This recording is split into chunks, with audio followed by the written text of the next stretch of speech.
Welcome to the Derek Diamond Experience podcast, where every week I take a look inside the world of film and television with those who have lived it and experienced it. I am your host, Derek Diamond, and I have to start off this show with an apology to you, the viewers and the listeners, because, as you know, the original plan for this week's show was to do a live Ask Me Anything, where you, the viewers and listeners, could literally ask me anything that you want.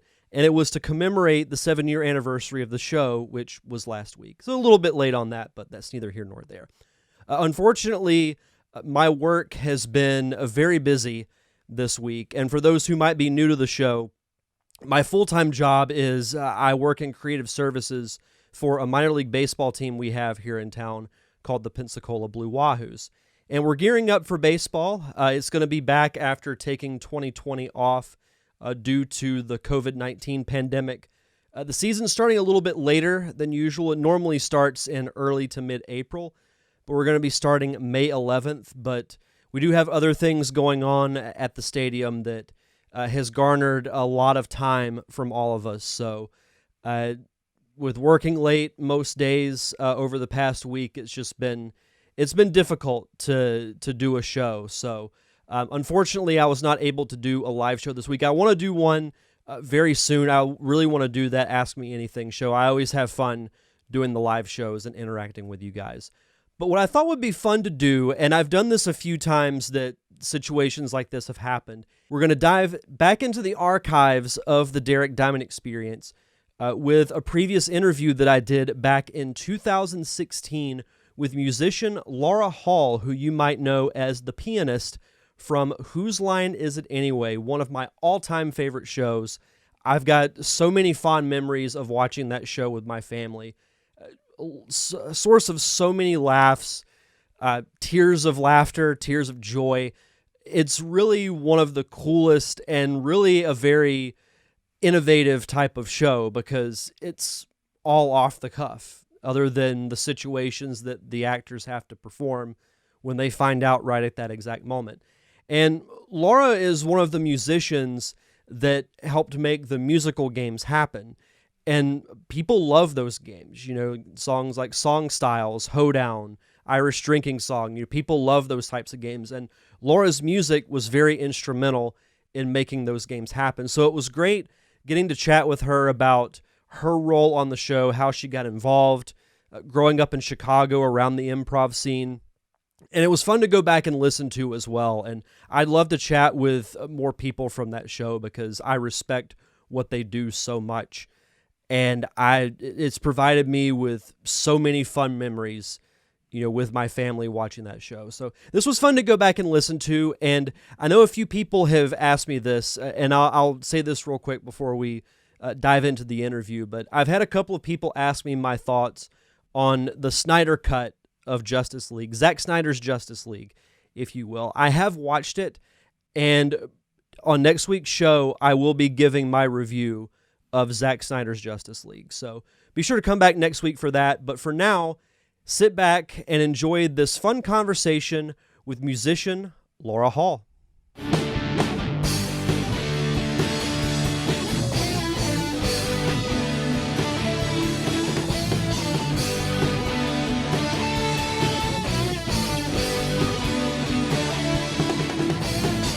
Sitting here with my very special guest this week, you may know her as the one behind all the musical talents of the hit improv show Whose Line Is It Anyway? Miss Laura Hall. Laura, how are you? And thank you very much for joining us on the show. I'm doing great, and thank you for having me, Derek. I wanted to start off by asking, where are you from originally? I grew up in Chicago. How is it growing up in Chicago? Well, I loved it. I still love Chicago. I live in Los Angeles now, but I still really miss Chicago. And it was, especially as a young adult, it was a great town because there was so much music and theater and improv and everything happening, and a lot of small clubs and like more inexpensive stuff. Do you know what I mean? Not just going to big venues to hear big bands, but every night of the week you could go out and hear local bands at small clubs that were great. And so it was a great sort of musical potpourri for me. Now, do you think that was the reason why you eventually became a musician, because you were around it for most of your life? I think part of it, I think it definitely was. I also, this sounds so goofy, but my grandpa played piano really beautifully. And when I heard him play, I thought, I want to do that. No, that's awesome. So it was partly that. But then, like, my mom was really into music, and she would take us downtown, and from everything to like classical concerts and ballet, to the theater, to folk concerts, to blues clubs. You know, in those days you could take a kid into like a blues club, and Wow. if it was your kid, no one thought anything of it. You know, I'm dating myself. Now, and if you did that today, you'd get so many weird looks. Yeah, exactly. But so she liked to go out and hear music, and my dad wasn't all that into it, and I loved it. So, you know, I'm 12 years old, and I'm at the Earl of Old Town hanging out watching bands with my mom. That's so cool. Yeah. Being around, you know, a lot of the music and, you know, improv, like you said, that's got to be a cool experience growing up. Because, you know, I live in Pensacola in the Gulf Coast of Florida, so we've never really had that big of a music scene or comedy scene, so I can only imagine what it was like. Because I'm a huge fan of improv comedy. I know going to, you know, Orlando and going to little clubs there, seeing all types of comedy and everything, it's just a fun atmosphere. Yeah, and we used to go, when I was young, we used to go to Second City. I mean, obviously that was the, you know, the first big one in Chicago. And then, you know, later on IO and UCB and, you know, some of the Annoyance, some of those opened. But when I was young, it was Second City. But it was sort of, you know, people who lived in Chicago, you just went. You know what I mean? A new show would open and people would just go. And so I went not all the time, but I went fairly often when I was young. And but when I started working there, I started actually while I was in college, and I started as a waitress. And I really didn't, I was a musician and I was studying music, but I didn't necessarily go, I want to be an improv musician. You know what I mean? Right. But so I got a waitressing gig there, which was a great college gig because the tips were really good and they were short shifts. And, you know, I was like, yay, cool college gig, you know.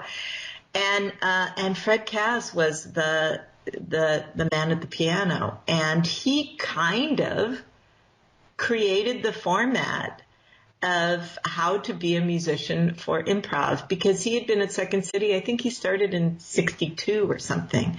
You know what I mean? So he had been there forever. And he was brilliant. And so I was the world's worst waitress, because I'd be, you know, taking a drink order and I'd be like, oh, that was really cool what Fred just played. You know? So I didn't start thinking I want to be an improv musician, and so I'm going to get a waitressing job so I can work my way up. I just started as a waitress, and then it just turned out that way. And I ended up obviously really loving it. And that being an improv musician has been a big part of my career. Being an improv musician, so say if you're doing music for like an improv act, is the music improv as well? Oh yeah. Oh yeah. Wow. And you know, in a live improv show, the musician does a lot more than what we do on Whose Line Is It Anyway, right? Because the musician plays transitions between games, right? On Whose Line, it's all the way it's cut for TV. We don't play, you know, Linda and I aren't playing transitions into the next scene. But in a live show, you're playing transitions. You're helping scenes wrap up by playing music out. You play underscore more. So the musician is much more present in a live improv show than on Whose Line. Wow. I had no idea that the music was improv as well. Oh, That's yeah. really cool. Oh, yeah. And, you know, and it's part of the fun. You know, it's part of the fun that we're all making it up together, you know. True.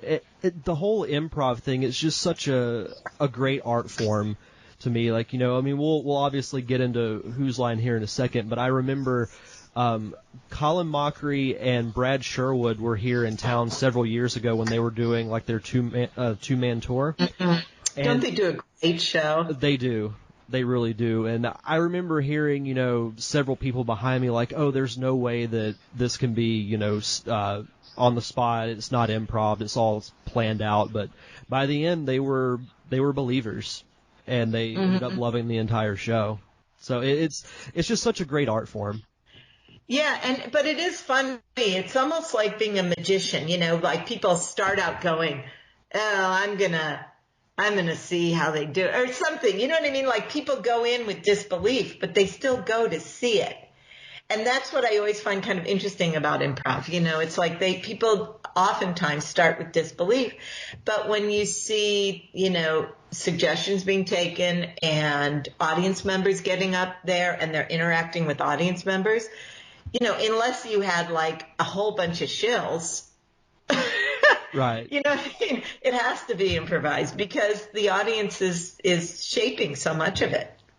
Right, exactly. And those to me are the best skits, the ones with audience interaction, like the scenes from a hat game. I love that game because it's audience suggestions, so you never really know what you're going to get. Like, with, like say with Hoedown, it's going to be a song about a certain topic. But with Scenes from a Hat, it's audience interaction, and I think that's really cool. Yes, it's a much sort of wider amount of variables in it. Right. Yeah. And Hoedown, like something like the Hoedown, obviously the form of it is preset. You know what I mean? The shape and the form of it. We know everyone's going to get 4 lines and they're going to go down the line and stuff. It's still improvised within that form. But yeah, like a game like Scenes from a Hat or something like sound effects, where the audience members on stage are really helping to shape it, or moving bodies. Yes. It's a much wider amount of variables involved, Absolutely. Yeah. Now, you're a waitress in Chicago. You're working, you're seeing improv, you're falling in love with it.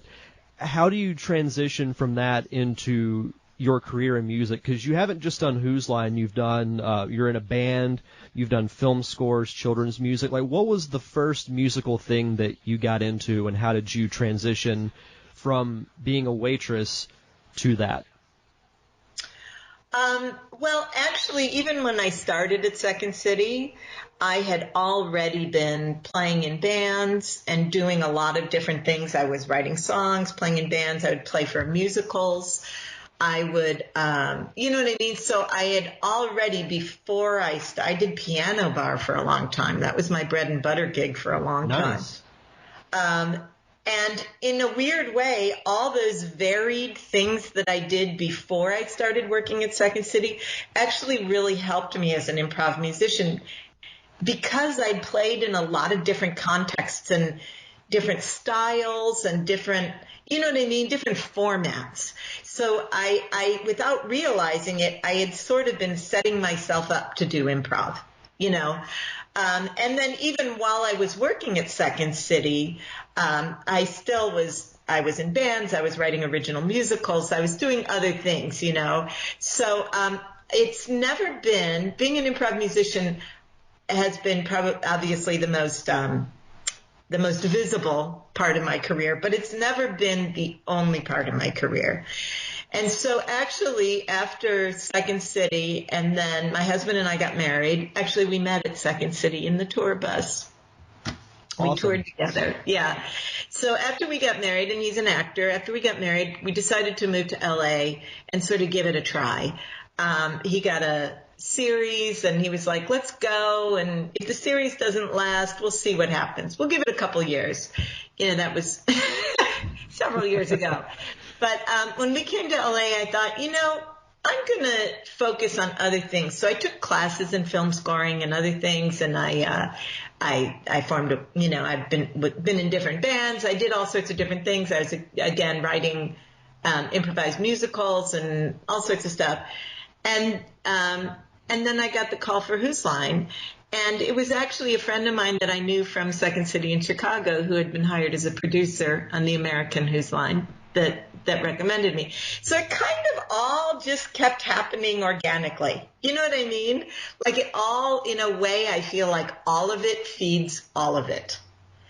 and the better musicianship I have playing in my band, the Sweet Potatoes, actually makes me a better musician for improv as well, which makes me a better musician for writing film scores as well.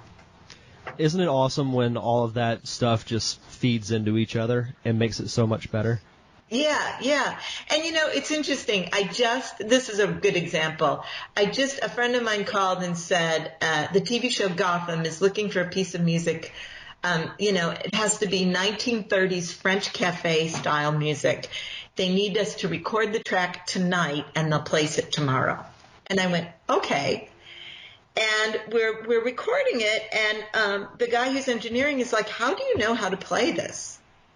And I'm like, I think it's because from doing Whose Line, I know a really wide range of styles, and I know how to research a style quickly. So I went online and I found some 1930s French cafe, and I was like, okay, these are the elements of it. This is what it needs. And we got the thing placed on Gotham the next morning.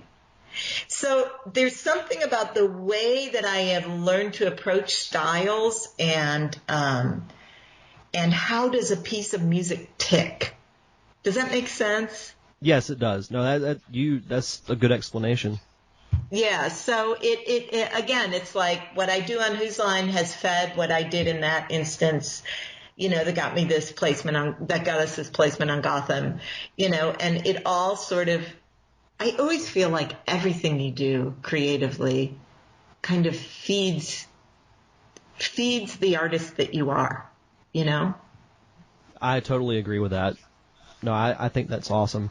Now, transitioning to Whose Line, how has your experience been doing that show? Because have you been with Whose Line since the beginning? Since the beginning of the American ones, right? Because, it was a British show first for a couple of years, right? And then when they brought it to the States, they brought the British host, Clive Anderson, over. And we did these little hybrid shows. We did 6 of them. With the American cast and me, but Clive at the desk. Right. And they use those kind of as the test market ones, right? To see if American audiences would like it. And they liked it with Clive, and obviously they loved it with Drew. You know what I mean? Which I think was the thinking, like, if they like Clive, they'll adore Drew, because, he's sort of the all-American guy, How has your time been doing the show?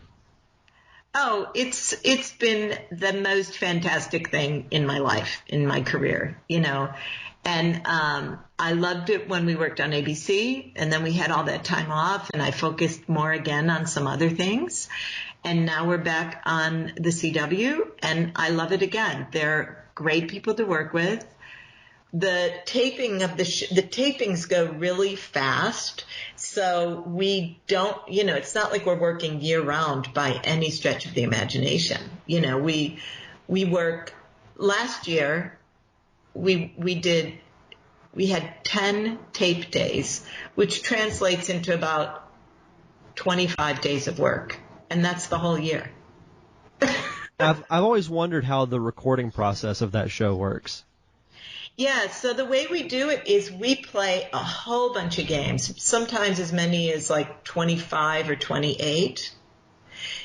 And while we're playing them, they're thinking about how they're going to cut and mix them together to make the shows, right? Because, you can't have all guessing games in one show, for example, right? You want to have them mixed, or you can't have all the kind of one-liner games like Scenes from a Hat in one show.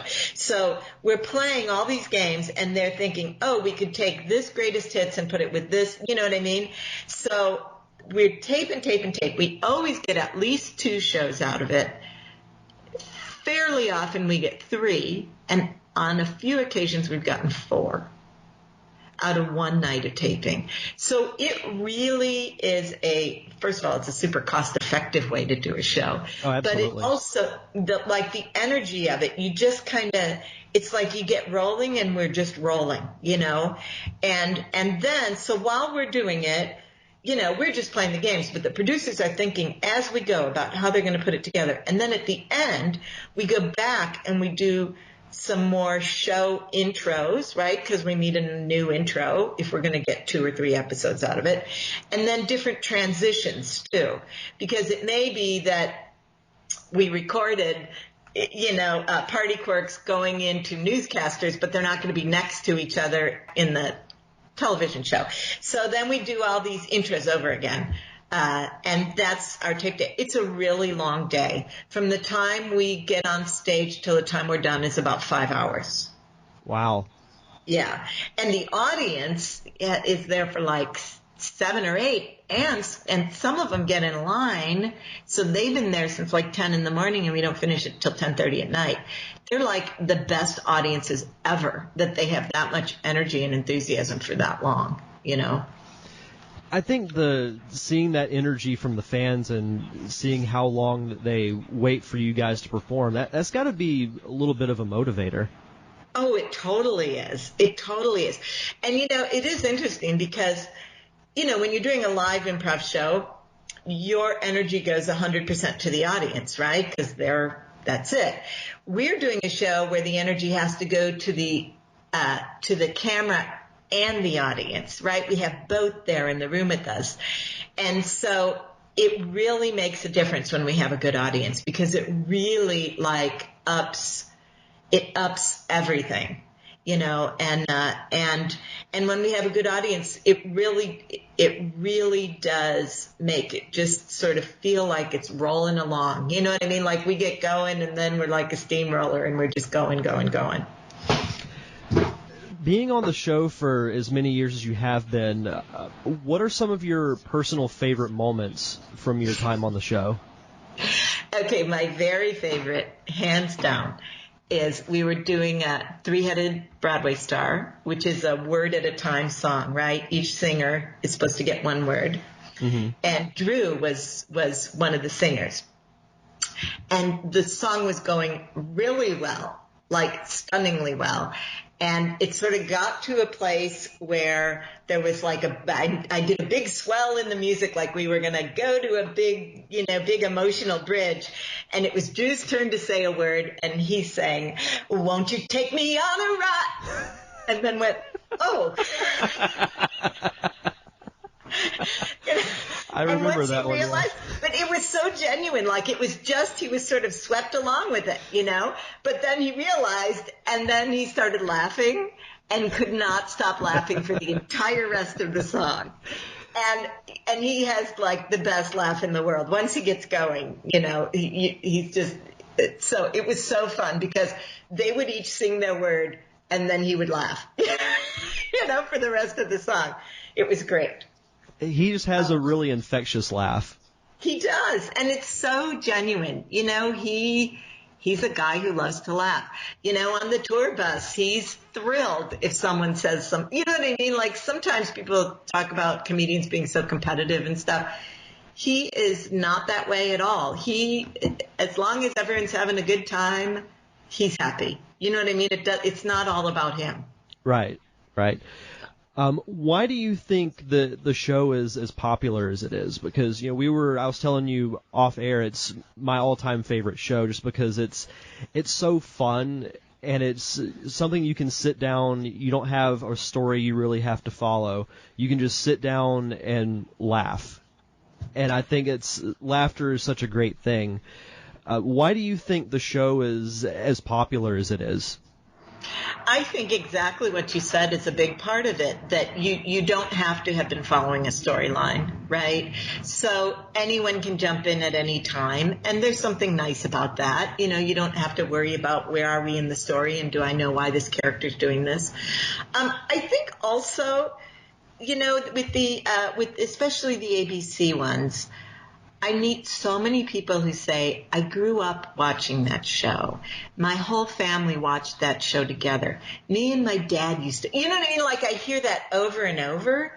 And I think that is one of the things, is that there's not a lot of television that a 12-year-old and an adult both like, and that you can actually watch together. You know what I mean? So I think people had a lot of affection about it in that way because it was something that they could do together as a family. And, and I think about the shows that I used to watch with my family when I was a kid, and I have totally affectionate, loving feelings about them, I think also the element of surprise that happens in improv, sitcoms can get pretty predictable. You can sort of see a joke coming quite often, Mm-hmm. I think it's the element of surprise, the thing that comes out of left field. When Colin says something so random and silly, or Ryan does something physically that you're not expecting. He becomes the baby giraffe, and you're like, oh my God, that's the funniest thing ever. You know what I mean? It's like, I think it's the element of surprise, sort of, because we love to be surprised. Or he breaks glass over his head. Yes, exactly. Exactly. Kind of moving on to some of your other musical projects. You're in a band called the Sweet Potatoes, which Yes. is a great name, by the way. Thank you. I listened to some of the songs, and I'll say it reminds me a lot of where I grew up. Like, I grew up in a really small town of just over 500 people, and it was similar to the music that I would hear growing up. So it gave me kind of a nostalgia trip listening to it, but I really liked it. It was very good. You. Now, how was the band Sweet Potatoes formed? So it's the core of the band is my husband, Rick Hall, and Kelly MacLeod. And Rick wrote a movie that he starred in along with Kelly. Kelly played his co-star, right? And so during the course of the movie, while they were shooting, there's a lot of sitting around time, and they ended up talking about music, and he came back and he said, you and Kelly like so much of the same kinds of music. You guys should write together. And I was like, well, just because you like the same kind of music doesn't mean you can write together. But we gave it a try and instantly clicked. So Kelly and I are the writers, and then Rick plays bass and harmonica and sings also with us. And it is kind of the music we grew up with a little bit. That's what I grew up with. That's what one of the things my mom was listening to in the house, kind of thing. And it is music that I have always really loved, and I like doing something new in that sort of Americana, folk, country, in that genre. I like feeling like I'm doing something new in that kind of music that I love so much. That's awesome. Yeah, like I said, it's really good music. I'm not really even a huge country fan, but it reminds me of a simpler time. And I think, music can really hit you like in an emotional way that sometimes even like movies or shows can't. Yeah, I know what you mean. And I think there's a little bit of intentionality in that, because it's like if you grow up and you love, Emmylou Harris or Dolly Parton or Linda Ronstadt, you know what I mean? And then you go, I'm going to let myself write some songs in that vein. Right. There's something really great about that, No, absolutely. Yeah, and Kelly grew up in Louisiana, so she really grew up with that stuff. You also did some improv instructional clips. I think it's called Improv Karaoke. Yes, it is. It is. So Improv Karaoke started because people would always email me and say, can you send me a track of either the Hoedown or the Irish Drinking Song? Can you send me a track so my group can improvise to it because we don't have a musician? Well, first of all, I can't send a track of those songs because they're the property of the show. But I was like, well, I could send you a track of a country song or of a Irish style song. I mean, I could do that. It doesn't have to be a hoedown, right? It can just be a country song. So I started doing that, and then my friend was like, well, let's do a bunch of styles, my friend Luke Hannington. So we started doing a bunch of styles, and then we were like, well, we should do some demos to go with them. So we got a whole bunch of our friends like Keegan-Michael Key and Dan Castellaneta, who's the voice of Homer Simpson, Kathy Kinney, Ron West. We got a whole bunch of people to come in and do demos so that people who are listening could sort of hear how you could approach them.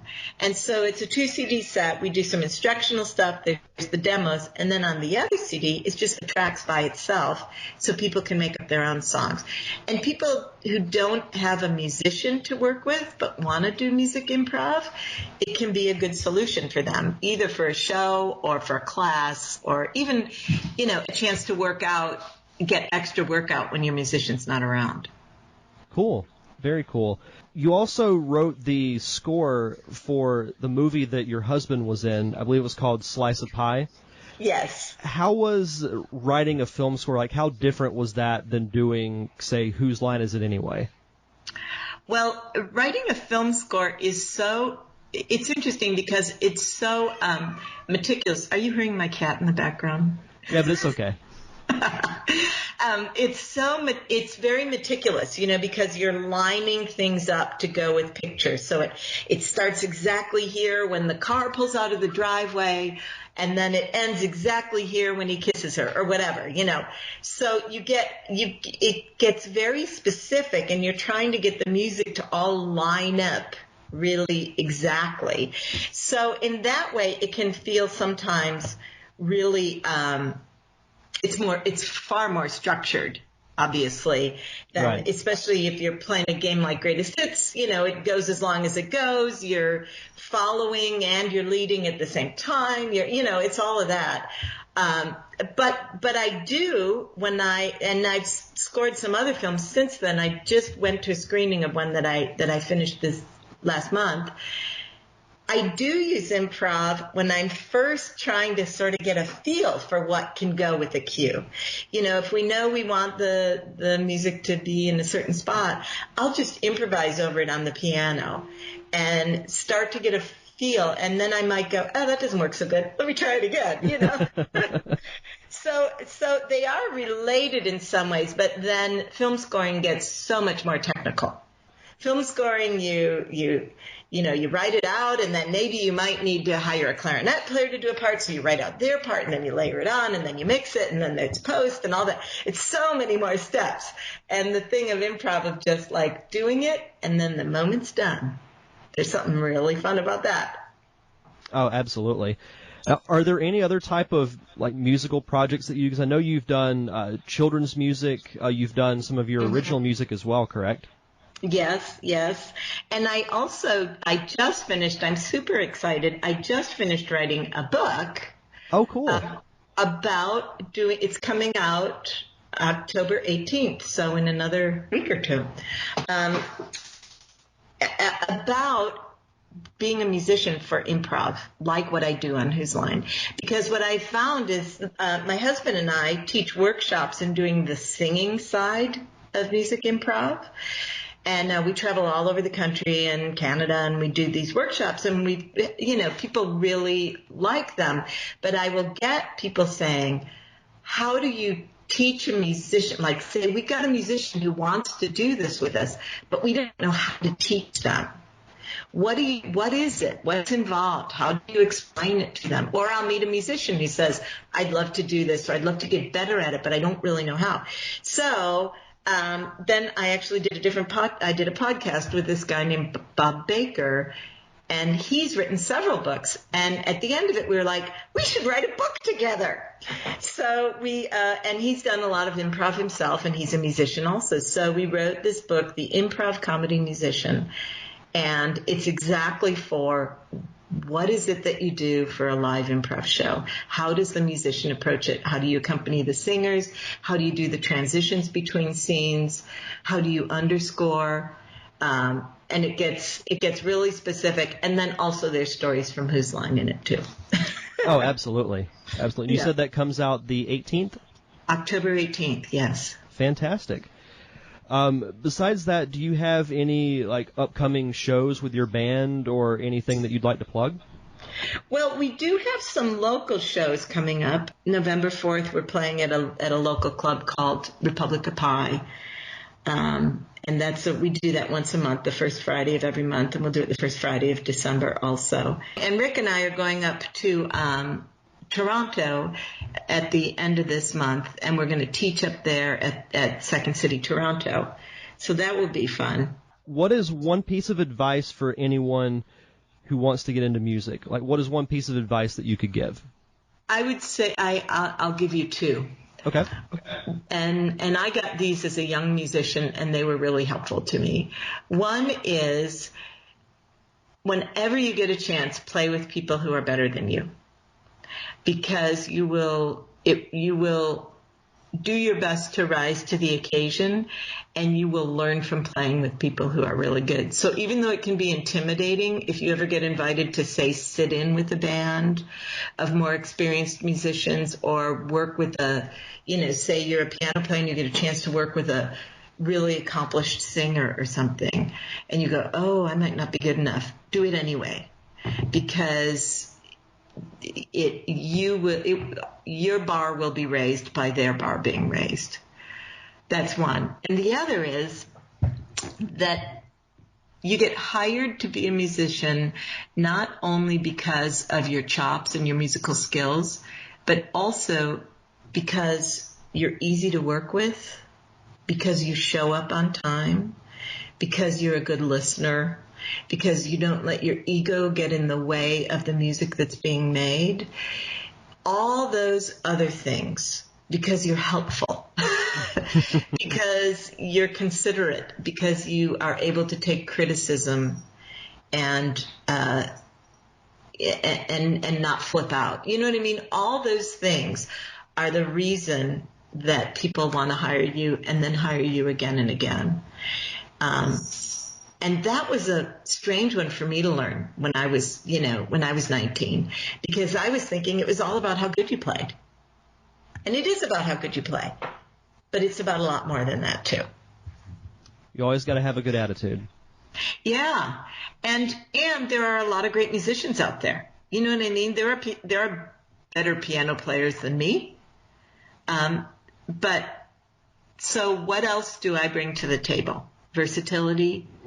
I'm easy to work with, whatever else it is that I bring. Yeah. Very good advice. One thing I have to ask before we close, what is your personal favorite Whose Line Is It Anyway game? It could be musical or non-musical. What is your personal favorite Whose Line game? I think it's one we hardly ever do anymore, called Show-Stopping Number. Do you remember that one? I do remember that one, yes. I think partly because it's so silly, and they just have to go from 0 to 100 in terms of the song so quickly, because it's like just this big loud vaudeville song that they have to do, and it's really quick, and they have to just do it. And there's something about that just tickles me, and it makes it can be so silly. And my other favorite, it's a tie between that and Three-Headed Singer, like Three-Headed Broadway Singer, which we also hardly ever do anymore. And I love Three-Headed Broadway Singer because no one can think ahead, because you're only doing one word at a time. You really cannot think or plan ahead at all in that game. And so it can get very random. Like the songs can really take off into left field. And I love that. Now, those are both good choices. Yeah, I don't remember seeing the show-stopping number game very often. Yeah, we haven't done it much, and I wish if it were up to me, we'd do it every show, because I just like it so much. Maybe I'd get tired of it then if we did it all the time. I think that's part of what happens with, like, the ongoing joke about no one wants to do the hoedown. But part of it is because we do it we do it so often. It's like, right. Oh my God, give it a break. And last question, do you have any social media that you would like to plug so the listeners can follow you? Oh, I certainly do. So my website is laurahall.com. That's easy. And my calendar's up on it. And if people want to get information about upcoming teaching or upcoming dates, and my email address is on there if people want to email me and for just to say hi even. My email is laura@laurahall.com. My Twitter is Laura Hall Music. All one word. I guess Twitter's always all one word. And then I have a Facebook page that's Laura Hall Musician. Fantastic. Well, Laura, thank you very much for coming on the show. It was great getting to talk with you. Oh, thank you, Derek. It was really fun. Hopefully you guys had fun listening back to that conversation with Laura Hall. I know I certainly did. As I mentioned at the top of the show, I love Whose Line Is It Anyway? So getting to chat with someone who plays an important role in making that show happen was so much fun. And hopefully I'll get to chat with more members from that show in the future. But for next week's show, I mentioned earlier that I'll be giving my review of Zack Snyder's Justice League. And I'll also be talking with several of the cast members from the comedy film Warmed Over Krautrock. And I'll be chatting with Jim Tavare, Adam Weber, Kate Dalton, and Derek Elstrode. So that should be a fun chat. Be sure to come back next week for that really fun episode.